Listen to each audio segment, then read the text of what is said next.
आता आपण दुसऱ्या नॉव्हेलची चर्चा करूयात. दुसरी नॉव्हेल म्हणजे त्याचा जॉनर कोणता आहे, त्याचा टाइप कोणता आहे? Around the world in 80 days म्हणजे सायन्स फिक्शन आहे. त्याला साय-फाय लिटरेचर असं म्हणतो. हिस्ट्री ऑफ नॉव्हेलमध्ये आपण सायन्स फिक्शन हा टाइप पाहिलेला आहे. हं. आता याच्यामध्ये लक्षात घ्यायची कॅरेक्टरायझेशन फिलियस फॉग, पासपेटाउट, ओडा आणि डिटेक्टिव्ह फिक्स ही मेजर कॅरेक्टर्स आहेत. थीम काय आहे? तर आपण पाहिलंय की फिलियस फॉग हा कसा आहे, त्याच्या क्वालिटीज लक्षात ठेवायच्या आहेत. तो एक स्कॉलर आहे. तो सायंटिस्ट आहे. त्याला सतत नवीन काही ना काही करायला आवडत असतं. त्याची स्वतःची एक लॅब असते आणि त्याचा मदतनीस म्हणजे आहे तो पासपोर्ट आहे. हं. आणि फिलिस फॉग हा नेहमी रिफॉर्म क्लबला जात असतो. नॉव्हेलची सुरुवात रिफॉर्म क्लबपासून आहे. रिफॉर्म क्लबला नेहमी जात असतो आणि एके दिवशी जेव्हा ते बसलेले असतात, न्यूजपेपर वाचत असतात, तेव्हा ते न्यूज वाचतात की bank of London is looted. आणि मग फॉग म्हणतो, आत्तापर्यंत तो जो लुटेरो आहे, तो दुसऱ्या देशात पण गेला असेल. मग बाकीचे मेंबर्स म्हणतात, काही बोलतो. एवढ्या लवकर शक्य आहे का? फिलिस फॉग म्हणतो, हो शक्य आहे. 80 दिवसामध्ये कोणीही जगाचा प्रवास करू शकतो. हं? तो त्याच्या मताशी ठाम आहे. बाकी सगळे म्हणतात, "कसं शक्य आहे?" तो म्हणतो, "हो, शक्य आहे." "तू करून दाखवशील का?" तो म्हणतो, "हो, मी करून दाखवतो." आणि इथं त्याचे जे बेट लागलेले आहे, त्याला वॅगर म्हणतात. हं. तर तिथं हां, ठीक आहे, लागली पैज मग. लागली पैज किती? 20,000 पाउंडची पैज लागली आणि फिलियस फॉग ती पैज ॲक्सेप्ट करतो. त्याचा उद्देश लक्षात घ्या, ती पैज जिंकण्यासाठी त्यानं ते वॅगर ती ॲक्सेप्ट केलेली नसते. बेट त्याला दाखवून द्यायचं असतं. त्याचा ॲटिट्यूड कसा आहे, तो इनोव्हेटिव्ह आहे, तो क्रिएटिव्ह आहे आणि त्याला दाखवून द्यायचं आहे, की म्हणून त्याने ते ॲक्सेप्ट केलंय. इनफॅक्ट त्याचा स्वतःचा एवढा खर्च झालेला असतो, की हे पूर्ण करत असताना.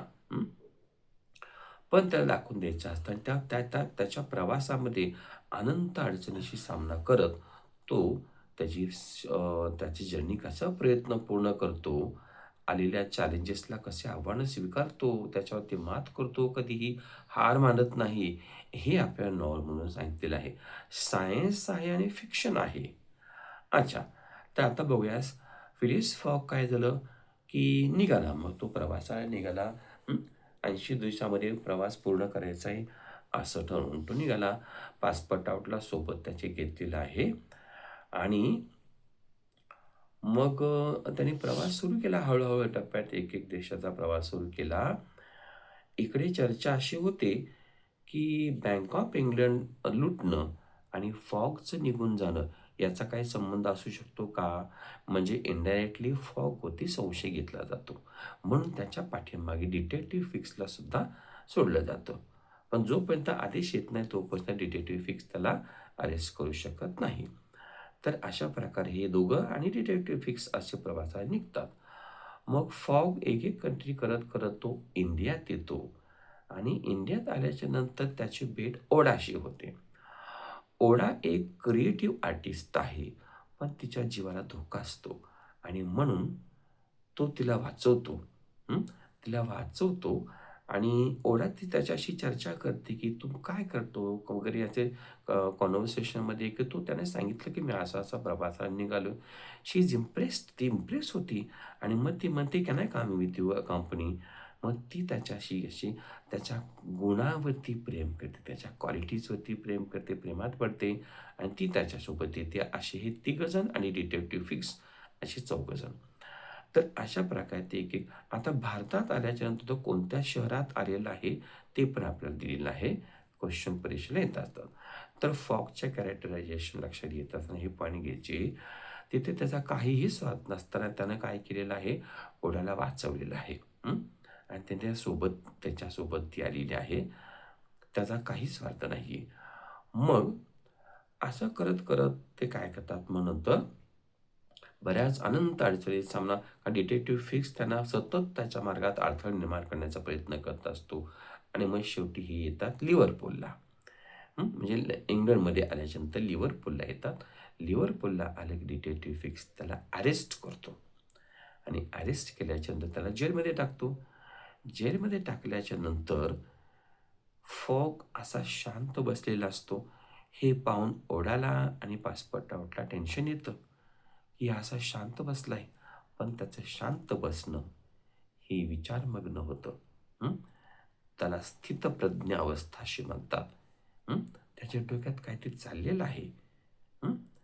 असं विचार, कारण कधीही त्याला असं पाहिलं नव्हतं. ओढाला स्वतःला वाटतं, की त्यानं माझ्यासाठी किती काहीतरी केलेलं आहे, पण मी त्याच्यासाठी काहीही करू शकत नाही. तिला रडायला येतं.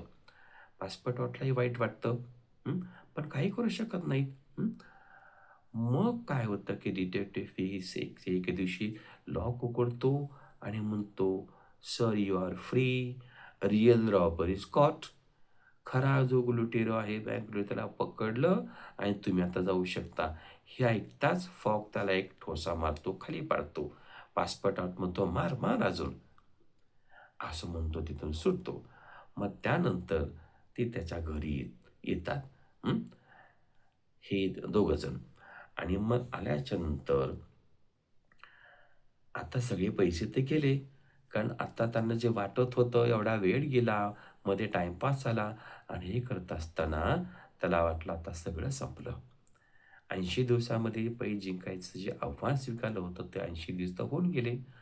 मग तो ओढायला विचारतो, "मॅडम, तुम्ही अजूनही तुमच्या मताशी ठाम आहात का, की माझ्याशी लग्न करायच्या? कारण माझ्याकडे आत्ता काहीच नाही शिल्लक."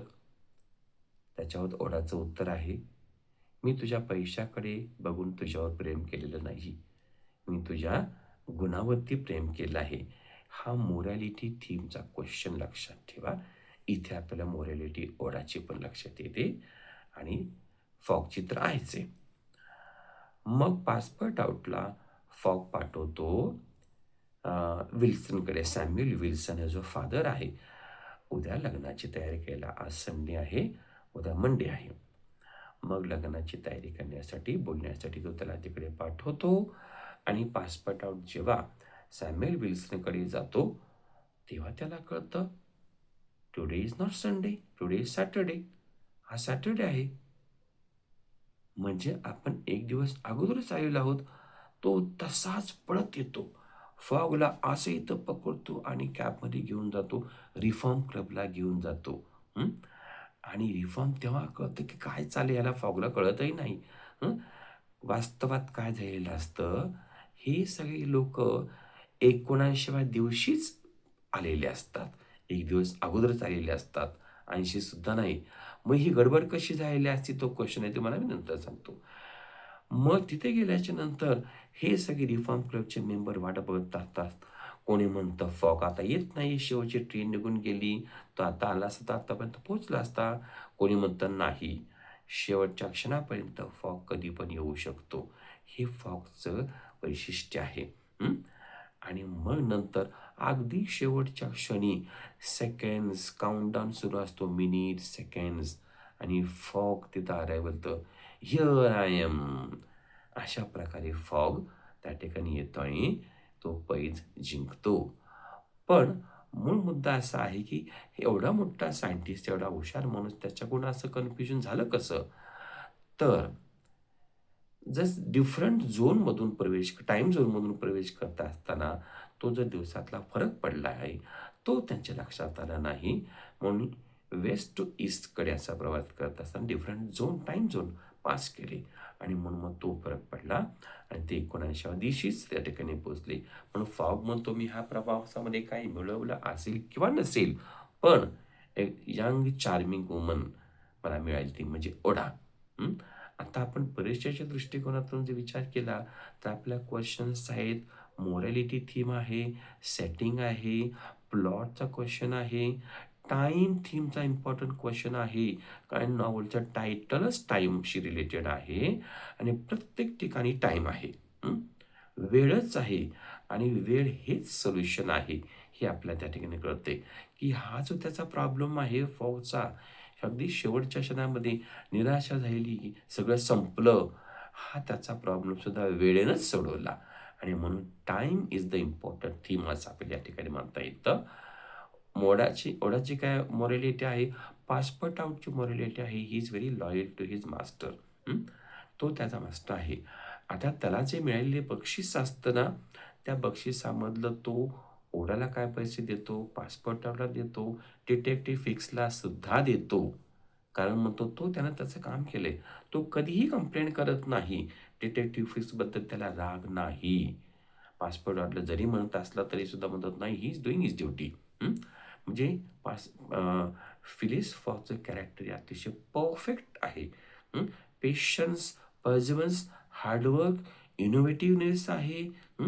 एवढ्या क्वालिटीज आहेत फॉकच्या. आणि प्रॅक्टिकल आहे. कसा आहे प्रॅक्टिकल? तर जेव्हा तो पासपोर्ट आउटला त्या पैसे देतो, तेव्हा त्याच्याकडून काय अमाउंट कट करून घेतो. ते म्हणजे हा जो पासपोर्ट आउट वेंधळा आहे, त्यानं काय केलं असतं, प्रवासाला जायच्या अगोदरच जो गॅस बर्नर आहे तो चालू ठेवलेला असतो आणि मग जेव्हा परत येतात तेव्हा त्याचं बिल आलेलं असतं. त्या बिलाची अमाउंट तो त्याच्यातून कट करून घेतो. हा त्याचा प्रॅक्टिकल व्ह्यू आहे फिलियस फॉकचा. तर असे कित्येक गुण फॉकचे सांगण्यासारखे आहेत.